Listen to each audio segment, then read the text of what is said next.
人突然发现天上飘来某种东西，正当他要走近一步查看时，背后的一架飞机直接撞向大楼，顿时发生猛烈的爆炸。这一幕吓得女人目瞪口呆，但事情远不于此。在美国的太平洋海岸上，大多数的战斗机突然失去电源，一时间全部低头掉落在大海之中。长官顿时亚麻呆住了。突然，天空传来一阵声音，一个巨型大翅膀从天而降，随后一头猛扎入海水中消失了。你以为他走了吗？不可能！正当人类疑惑之际，突然他从水底冲出来，并且嘴上还咬着军方100万斤核弹。没错，这就是熊木托。他的目标并不是渺小的人类，而是军方要用来炸死他们的核弹。因为他妻子怀孕了，需要吸取放射物。很快他就带着核弹与妻子会合，先是不慌不忙地在各位面前秀恩爱，随后才将核弹送给女木托。女木托一口把核弹接过来，然后慢慢地将核弹放在腹部给孩子吸收。等孩子吸收完，他便要在原地挖坑准备产卵。熊木托则在一旁给他把风。上校得知木托将核弹运送到市中心后，为了避免上万的民众受到牵连，他迅速派出一支武装队从万米高空跳伞到市中心，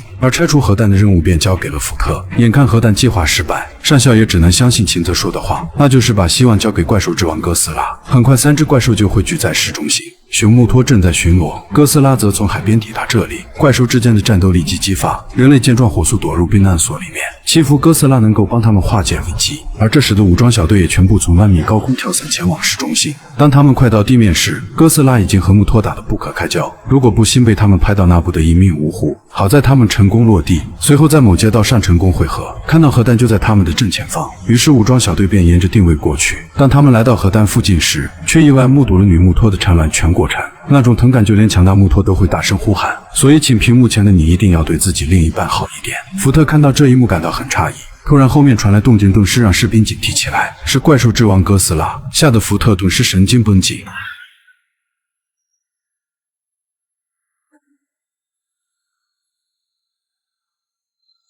幸好哥斯拉的目标并不是众人，而是在他们后面的女木托。武装小队正好被围在中间，队长立即让他们往6点钟方向出去，而2只怪兽在此扭打在一起。哥斯拉率先发起攻击，一把手抓住了木托的脖子，撞向大楼。而武装小队这时也来到核弹附近，当他们来到低处时，却发现震惊的一幕，只见核弹正被木托的产卵全部包裹。如果一旦被这些卵巢孵化，那么人类一定会陷入极其可怕的麻烦之中。就一只木托竟能诞生上千颗卵巢，这让人不得不感到害怕。士兵管不了那么多，直接进行操作，而距离核弹爆炸的时间还有27分钟，他们必须要加快速度。此时在市中心的木托被哥斯拉打得毫无反手之力，因为他刚生完孩子，体力还没完全恢复。随后哥斯拉一把将他推倒，刚好撞坏了人类的避难所，下面的人类顿时被吓得大声喊叫。木托被哥斯拉狠狠踩在脚下，疼得他立即呼喊熊木托过来帮忙。哥斯拉还想补枪时，突然被熊木托过来一把抓住后背给吊飞。就这样他们扭打在一起，木托起来也过去帮忙，奈何哥斯拉1打2，无意间被木托直接给撞飞。他们成功将哥斯拉给惹怒，可熊木托又从背后袭击，在他们俩的配合下，打的哥斯拉完全没有机会反手。